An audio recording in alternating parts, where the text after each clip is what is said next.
Hello everyone, welcome back to my channel. Today we will see a short story named as The Mumbai Musicians. Okay, let us start. Once upon a time, there lived a donkey named Gopu. He had worked for many years in the house of a farmer.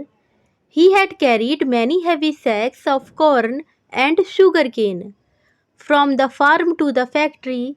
He was now very tired and old. The farmer said to Gopu, "You are a good donkey. Take this sack of corn and go and see the world before you become too old." Gopu smiled and said goodbye. He set off towards the city of Mumbai. "I am good at music. I will go to Mumbai and be a musician there." On the way, he met a dog. "Where are you going?" asked Dopu. "I am going to Mumbai to be a musician." "Would you like to come too?" asked Gopu. "Yes, I would," replied Dopu. Off went the two friends on the dusty road to Mumbai. They saw a ball of fur in the middle to the road. "Who are you?" they asked. "I am Furry." "The cat," said the cat. "Would you like to come with us to become a musician?" asked Gopu and Dopu together. "Oh, I would love to come along," replied Furry. So off went the three together to become Mumbai musicians.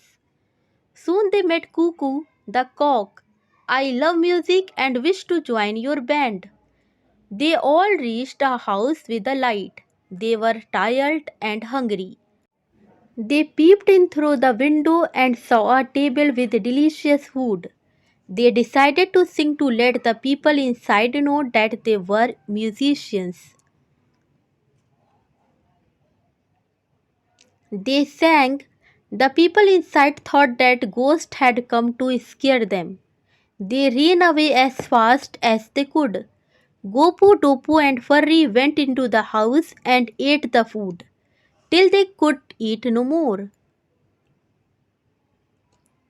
If you think it's useful, so don't forget to like, share, and subscribe to this channel. Thank you.